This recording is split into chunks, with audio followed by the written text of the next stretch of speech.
마가복음 5장 25절부터 34절 말씀입니다. 마가복음 5장 25절부터 34절 말씀 제가 봉독하겠습니다. 12해를 혈루증으로 알아온 한 여자가 있어 많은 의사에게 많은 괴로움을 받았고 가진 것도 다 허비하였으되 아무 효험이 없고 도리어 더 중하여졌던 차에 예수의 소문을 듣고 무리 가운데 끼어 뒤로 와서 그의 옷에 손을 대니 이는 내가 그의 옷에만 손을 대어도 구원을 받으리라 생각함일러라. 이에 그의 혈루 근원이 곧 마름에 병이 나은 줄을 몸에 깨달으니라. 예수께서 그 능력이 자기에게서 나간 줄을 곧 스스로 아시고 무리 가운데서 돌이켜 말씀하시되 누가 내 옷에 손을 대었느냐 하시니 제자들이 여짜오되 무리가 에워싸 미는 것을 보시며 누가 내게 손을 대었느냐 물으시나이까 하되 예수께서 이 일을 행한 여자를 보려고 둘러보시니 여자가 자기에게 이루어진 일을 알고 두려워하여 떨며 와서 그 앞에 엎드려 모든 사실을 여쭈니 예수께서 이르시되 딸아 내 믿음이 너를 구원하였으니 평안히 가라. 내 병에서 놓여 건강할지어다. 아멘. 네, 우리가 메리 크리스마스라는 인사를 함께 나누는데요. 메리 크리스마스의 뜻을 알고 계신가요? 갑자기 네, 좀 뜻을 해석해 드리자면 메리는 고대 영어였던 마이리에서 나왔는데요, 즐겁게 기쁘게라는 뜻을 가지고 있습니다. 크라이스트 있고요. 마스는 예배를 뜻하는 마스 미사에서 나온 단어입니다. 그래서 크리스마스를 붙여서 이렇게 해석해 보면 그리스도를 즐겁게 기쁨으로 예배하는 날, 이게 크리스마스입니다. 그 의미를 담아서 다시 한번 인사 나누겠습니다. 메리 크리스마스. 네. 우리를 구원하시기 위해서, 우리를 하나님의 자녀로 삼아 주시기 위해서, 하나님과 우리 사이에 끊어진 그 관계를 회복시켜 주시기 위해서 아기 예수로 오신 예수님을 온 힘을 다해서, 온 마음을 다해서 기쁨으로 즐겁게 예배하시는 이번 크리스마스가 될 수 있기를 간절히 소망합니다. 오늘 본문 말씀은 우리가 너무도 잘 알고 있는 이야기죠. 혈루증을 앓고 있던 여인이 예수님의 옷을 만지면서 나음을 받고 고침을 받고 고통에서 해방을 받은 그 이야기입니다. 너무도 잘 알고 있는 이야기이지만 여기에다가 미처 우리가 생각하지 못했던 은혜를 함께 생각해 보면서 하나님께서 저와 여러분들에게 이 시간 주시고자 하시는 그 은혜를, 그 말씀을 함께 붙잡고 은혜 받고 도전받는 이 시간이 되기를 간절히 소망합니다. 마가복음 5장 25절로 26절 말씀, 오늘 본문 말씀입니다. 이렇게 나와 있습니다. 12해를 혈루증으로 알아오는 한 여자가 있어 많은 의사에게 많은 괴로움을 받았고 가진 것도 다 허비하였으되 아무 효험이 없고 도리어 더 중하여졌던 차에. 네, 12해를 혈루증을 앓고 있었던 여인이 있었습니다. 혈루증이 뭔가요? 상처가 나면 피가 멈추지 않는 병, 이렇게 생각하실 수 있습니다. 예를 들면 여기 손가락을 이렇게 살짝 폈습니다. 지혈이 절대로 안 되고 계속해서 피가 나오는 그 병이 혈루증인가요? 네, 이 병은 혈루증이 아니라 혈우병이라는 질병입니다. 생명 유전자처럼 X 염색체 위에 발현돼서 오직 남자들만 걸리는 병이 혈우병입니다. 여자들은 어떻게 되냐? 네, 자궁에서 죽는다라고 합니다. 옛날 드라마에서 이 혈우병은 많은 소재로 쓰였습니다. 여자 주인공이 좀 위급해요. 그 여자 주인공을 구해주기 위해서 남자 주인공이 호기롭게 나섰다가 신나게 두들겨 맞고 출혈이 막 심하게 일어나서 어떻게 그 피가 멈추지 않아서 생명이 위험한 그 상황. 그 드라마 옛날에 많이 사용이 됐었잖아요. 그 질병이 혈우병입니다. 그런데 오늘 본문에 나오는 여인은 혈루증을 앓고 있습니다. 상처가 나면 피가 멈추지 않는 질병이 아니에요. 계속해서 어디에선가 피가 흐르는 질병이 혈루증입니다. 네, 혈우병이 아니에요. 그러면 어디에서 흐르는 피일까요? 일종의 부인병입니다. 지속적으로 그곳에서 피가 계속 나는 질병입니다. 민수기 15장 말씀을 보시게 되면 유출병에 대한 규정이 나오고 있습니다. 1절부터 18절까지 말씀을 보시게 되면 일반적인 규정이 나오는데요, 유출병이 있는 여인이 만지는 사람, 또는 만지는 물건들 다 부정해집니다.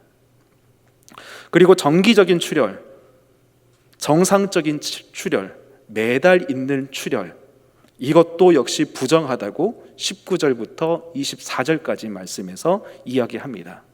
그리고 더 나아가서 25절부터 30절까지 말씀에서는 비정상적인 출혈, 멈추지 않고 계속해서 나오는 그 출혈, 피, 이것에 대한 규정도 나오고 있습니다.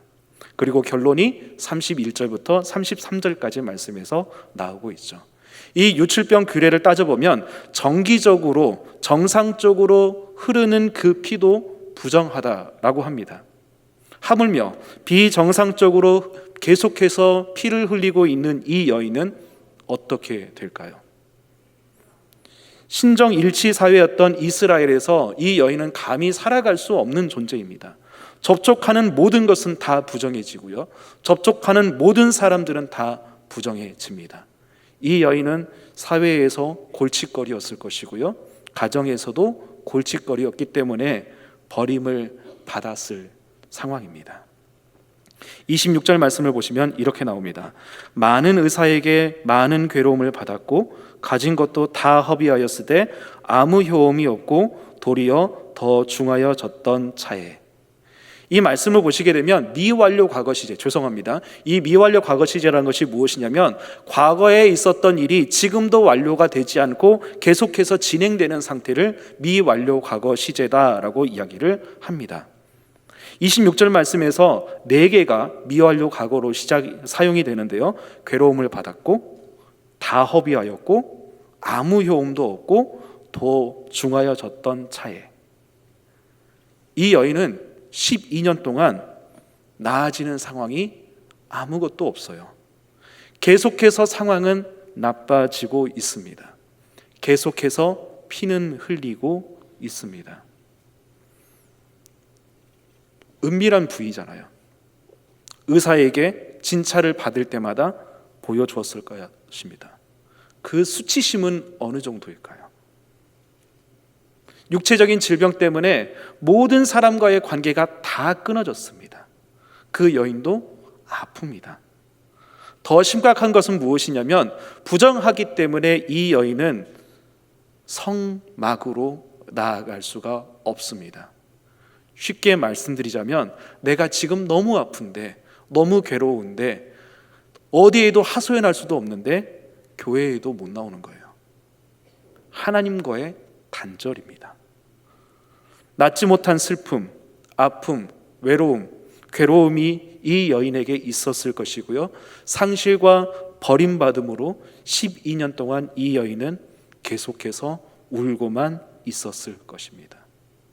누구보다 괴롭고 누구보다 상처가 많은 여인입니다. 이 여인이 고침을 받는데요, 이 여인에게 믿음이 들어옵니다. 본문 말씀 27절 28절 말씀 같이 읽어보겠습니다. 예수의 소문을 듣고 무리 가운데 끼어 뒤로 와서 그의 옷에 손을 대니 이는 내가 그의 옷에만 손을 대어도 구원을 받으리라 생각함일라라. 아멘. 이 여인은 예수님의 소문을 들었습니다. 여러 가지 기적을 행하시는 예수님의 소문을 들었습니다. 직접 만나지는 않았지만 무리를 걸으시는 예수님, 어떤 병자들도 고치시는 그 예수님의 소문을 들었습니다. 이해는 할 수 없지만 그분이라면 나의 질병을 고쳐주시겠다는 그 믿음, 나의 아픔을 씻겨주실 것이라는, 나의 아픔을 낫게 해주실 것이라는 믿음, 나의 슬픔을 기쁨으로 변화시켜 주실 것이라는 그 믿음이 그녀에게 있었습니다. 28절 말씀을 보시게 되면 이 여인은 고백을 하는, 말하는 장면이 나오는데요, 역시 여기에서도 미완료 과거 시제가 사용됩니다. 미완료 과거 시제, 아까 말씀드렸죠, 과거의 일이 지금도 완료가 되지 않고 계속해서 반복이 되고 진행이 되는 상태. 28절 말씀을 보시게 되면 생각하밀러라라는 단어가 보입니다. 헬라어 원문을 보시게 되면 레고라는 단어인데요, 그 뜻은 말하다라는 뜻입니다. 즉 이 여인은 계속해서 되뇌이고 고백하고 있는 것입니다. 주문이 아니에요. 내가 예수님의 옷을 만지기만 하면, 내가 예수님의 옷을 만지기만 한다면 나의 질병은 나아질 것이라고 계속해서 이 여인은 고백하고 있습니다. 내가 예수님의 옷자락만 만진다라고 한다면 고침을 받을 수 있다. 내가 예수님의 옷자락을 만지기만 한다면 회복될 수 있다. 내가 예수님의 옷가만 만지기만 한다면 이 질병에서 노임을 받을 수 있다 라는 그 믿음을 가지고 계속해서 자신에게 고백을 하고 있는 것입니다. 이 미완료 과거로 사용이 된 것은요, 현실의 상황을 보면, 현재 상황을 보면, 지금 자신의 상태를 보면 그 믿음이 약해지고 사라질까봐 계속해서 자신에게 고백을 하고 있는 것이죠. 얼마나 절박하고 얼마나 갈급했는지, 얼마나 예수님께서 주시는 그 은혜를 사모했는지 우리가 생각해 볼 수 있는 대목입니다. 저와 여러분들이 예수님의 은혜를 이토록 사모할 수 있기를 소망합니다. 나의 현재 상황, 이 모든 것, 이것을 바라보면 정말 실패와 좌절과 원망이 나올 수밖에 없는 상황이지만 예수님을 만나기만 한다면 모든 것이 회복될 수 있다는 그 믿음을 가지고 주님 앞에 더 가까이 나올 수 있기를 소망합니다. 이 여인은 그 믿음을 가지고 행동으로 옮깁니다. 예수님의 옷을 만집니다. 이 여인은 군중을 헤집고 예수님께 나아갔죠. 부정한 여인입니다. 그녀와 접촉하는 모든 것은 다 부정해집니다. 피가 멈추지 않고 계속해서 흘러요. 피비린내 났을 것입니다. 힘도 없겠죠. 그녀가 예수님을 만나기 위해서, 예수님의 옷자락을 만지기 위해서 그 수많은 사람들을 헤집고 밀치고 들어가서 예수님의 옷자락을 만졌습니다. 이 여인에게는 그것이 쉬운 일이었을까요? 그 모든 것을 뚫고 예수님께 나아가는 것이 쉬운 일이었을까요? 그러나 절박한 심정을 가지고, 갈급한 심정을 가지고 그 여인은 모든 것을 뚫고 예수님께 나아갑니다. 한 가지 좀 질문을 드려보겠습니다. 이 여인은 예수님의 옷을 만졌을까요? 잡았을까요? 이상하죠? 잡았을까요? 만졌을까요? 만약에 여러분이라고 하시면 예수님의 옷자락을 만질 것 같습니까? 아니면 예수님 고쳐주세요 하면서 딱 잡을 것 같습니까? 성경에 안 나옵니다. 그래서 우리가 상상할 수밖에 없는데요, 헬라어 원문을 보시게 되면 합토라고 나옵니다. 이 합토라는 단어가 만지다라는 뜻도 있지만 잡다라는 뜻도 있습니다. 그래서 둘 다 사용이 가능해요. 그래서 그것만 놓고 보면 정말 예수님의 옷자락을 덥석 잡을 것 같은 그런 느낌입니다. 그런데요, 우리가 조금 더 깊이 생각해 보면 마가복음 5장 오늘 본문 말씀에서는 예수님의 옷을 만진다라고 대답을 나오고 있고요, 누가복음 8장에서는 옷가를 만진다라고, 옷가를 만지면 이렇게 표현을 하고 있습니다. 그러면 이 여인은 도대체 예수님의 옷자락 어디를 만졌을까? 사진을 좀 보여주시면요, 유대인의 겉옷자락입니다. 탈리트라는 것이고요, 주로 머리에 써서 기도할 때 사용하는 것이다라고 합니다. 그러면 이 여인이 말하는 누가복음 8장에서 말하고 있는 옷가는 뭐냐라고 했을 때 저기 옷단술이라고 보이시나요? 술, 옷자락 끝에 이렇게 막 히브리어로 찌치트라고 하는데요, 정말 그 실타래를 뜻합니다. 이 여인이 말한 옷가, 옷자락은 저거예요. 예수님의 옷자락 겉옷을 만진다, 옷자락을 만진다 이런 의미가 아니라 저 찌치트, 저 옷단술, 술 하나만 내가 살짝 손에 갖다 대도 내 질병은 나을 수 있다는 믿음과 확신을 가지고 옷자락을 만진 것입니다. 어떻게 생각해 보면 옷자락에서 가장 작은 부분이에요. 수많은 사람들이 예수님을 에워싸 밀었습니다. 예수님과 신체 접촉이 많은 사람들이 있었겠죠. 여인보다 예수님의 옷자락을 더 많이 만진 사람들도 있었을 것입니다. 그런데 그 가운데서 고침을 받았던 여인은 이 한 사람입니다. 수많은 사람들이 예수님께 나왔을 것이고요, 수많은 사람들이 예수님과 몸을 부대끼고 있었을 것이고요, 수많은 사람들이 예수님을 이리 밀치고 저리 밀치고 하면서 여기저기 옷자락을 많이 만졌을 겁니다. 그런데 그 모든 사람들이 다 고침을 받은 것이 아니라 오직 믿음을 가지고 예수님의 옷단술 이거라도 만진 이 여인 한 사람만 고침을 받았습니다. 수많은 사람들이 예배에 나온다라고 할지라도 정말 은혜를 받는 사람들은 한 사람일 수도 있습니다. 간절히 바라기는 저와 여러분들이 은혜 받는 한 사람이 되기를 축원합니다. 마가복음 5장 32절부터 34절 말씀 우리 같이 읽어보겠습니다. 예수께서 이 일을 행한 여자를 보려고 둘러보시니 여자가 자기에게 이루어진 일을 알고 두려워하여 떨며 와서 그 앞에 엎드려 모든 사실을 여쭈니 예수께서 이르시되 딸아 내 믿음이 너를 구원하였으니 평안히 가라 내 병에서 놓여 건강할지어다. 아멘. 예수님은 이 본문 말씀 앞을 보시게 되면 야이로의 간청에 의해서 야이로의 딸을 살려주시기 위해서 가시던 걸음입니다. 그런데 이 여인을 만나기 위해서 예수님께서는 가시던 걸음을 갑자기 멈추세요. 그리고 주변을 두리번 하십니다. 왜요? 옷자락을 만진 여인을 만나기 위해서 가시던 걸음을 멈추십니다. 여기서 또 미완료 갈고 시제가 사용됩니다. 둘러보시니. 바쁜 걸음이지만 딱 멈춰서서 예수님은 주변을 이리저리 둘러보고 계세요. 언제까지 그러실까요? 여인이 예수님 앞에 나올 때까지. 그때까지 예수님은 가시던 걸음을 멈추시고 두리번 하고 계십니다. 왜냐하면 이 여인을 예수님께서 만나고 싶으셨기 때문에 그렇습니다. 예수님께서 이 여인을 만나시고 뭐라고 말씀하셨습니까? 본문 말씀입니다. 34절 말씀 같이 읽어보겠습니다. 시작. 예수께서 이르시되 딸아 내 믿음이 너를 구원하였으니 평안히 가라 내 병에서 놓여 건강할지어다. 아멘. 예수님께서 이 여인을 향하여서 하셨던 첫 마디가 무엇입니까? 딸아. 맞습니다. 왜 다른 말보다 딸아라고 불러주셨을까요? 이 여인이 가장 듣고 싶었던 말이 무엇일까요? 이 여인은요, 모든 사람에게 버림을 받았던 여인입니다. 부정하기 때문에요.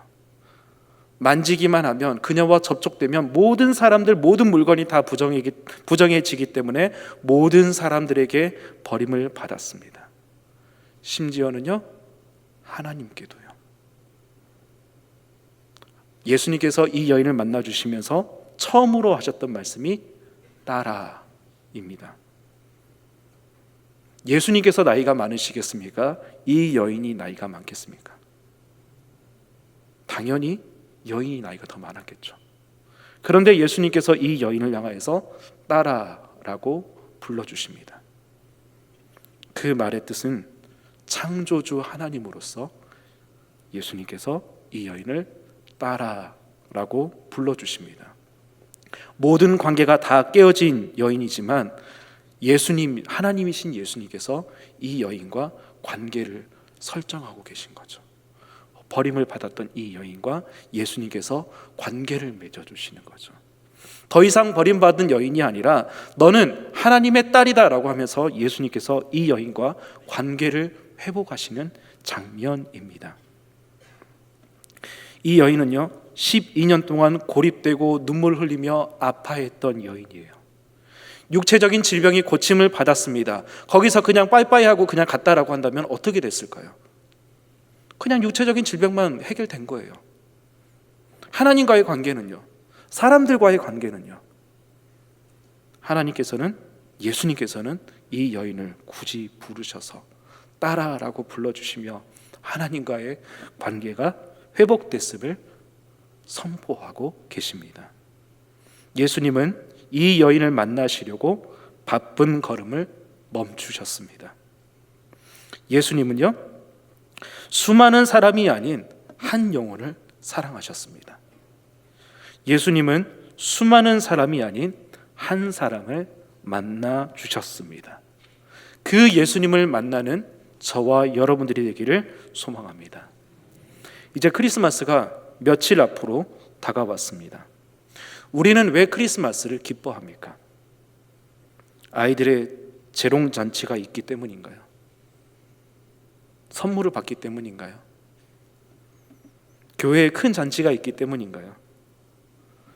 제가 서두에 드렸던 질문을 다시 한번 드려보겠습니다. 크리스마스는 어떤 날인가요? 기쁨으로, 즐거움으로 그리스도를 예배하는 날입니다. 생일이라는 개념이 아니에요. 기쁨으로, 즐거움으로 내 힘을 다해서, 내 마음을 다해서 이 땅에 오신 예수님을 가장 크게 예배하는 날이 크리스마스입니다. 예수님은 죄와 사망으로 죽은 우리를 살려주시려고, 지옥 갈 수밖에 없는 우리를 구원하시려고, 하나님과 우리 사이에 끊어진 관계를 회복시켜 주시려고, 우리를 하나님의 백성으로 삼아주시려고, 우리를 하나님의 자녀로 삼아주시려고, 우리를 구원하시려고 육신을 입고 이 땅에 오셨습니다. 크리스마스는 그 날을 기뻐하는 날입니다. 나를 위해 이 땅에 오신 예수님을 기쁨으로 예배하는 날이 바로 크리스마스입니다. 우리는 그 날을 어떻게 준비하고 있습니까? 매년 반복되는 교회 행사로 생각하십니까? 주일학교 어린 친구들의 발표회로 생각하고 계십니까? 그날은 오실 필요가 없으신 그분이, 그날은 육신을 입으실 필요가 없으신 그분이 나를 사랑하시고 나를 살리시기 위해서 죽으시려고 낮고 천한 모습으로 육신을 입고 약하디 약한 어린아이로, 갓난아이로 이 땅에 오신 날입니다. 그날은 그분을 기쁨으로, 뜨겁게, 내 힘을 다해서, 내 마음을 다해서, 힘을 다해서 기쁨으로 예배하는 날입니다. 어떤 그 날보다 크리스마스의 의미를 생각하면서 정말 뜨겁게 성탄절을 예배하는 우리 모두가 되기를 소망합니다. 예수님은 우리에게 완전한 회복을 주셨습니다. 여인의 질병을 고쳐주시고, 마음의 질병을 고쳐주시고, 관계를 회복시켜 주셨듯이 우리의 모든 것을 회복시켜 주시기 위해서 이 땅에 오셨습니다. 예수님은 한 사람을 보십니다. 수많은 사람이 아닌 한 여인을 보셨습니다. 수많은 사람이 아닌 한 사람을 사랑하셨습니다. 그 예수님을 만나는 한 사람이 우리 모두가 될 수 있기를 소망합니다. 완전한 회복을 주시기 위해서 이 땅에 오신 주님을 마음을 다해서 기쁨으로 최선으로 예배하는 이번 크리스마스가 되고요, 이 기회를 통하여서 예수님과 우리의 사랑이 더 뜨거워지는 우리 모두가 될 수 있기를 간절히 소망합니다. 기도하겠습니다. 하나님 감사합니다. 혈루증 앓던 여인을 고쳐주심을 통하여서 모든 것을 회복시켜 주시는 예수님을 생각해 보게 됩니다. 그리고 우리를 살려주시기 위해서, 회복시켜 주시기 위해서 이 땅에 오신 그 예수님을 예배하는 크리스마스를, 그 의미를 우리가 생각해 보게 됩니다. 아무 의미 없이 크리스마스를 보내는 우리들이 되지 않도록 도와주시고, 우리를 회복시켜 주시기 위해서 그 낮고 낮은 모습으로 오신 그 예수님을 마음을 다해서 뜨겁게 예배하는 그 날이 될 수 있도록 도와주시옵소서. 그럼을 통하여서 주님과 우리의 사랑이 더 뜨거워지는 우리 모두가 될 수 있도록 도와주셔서 하나님께서 정말 기뻐 받아주실 만한 예배를 드리고 정말 성탄절을 보내는 우리 모두가 될 수 있도록 도와주시옵소서. 감사드리며 예수님의 이름으로 기도합니다.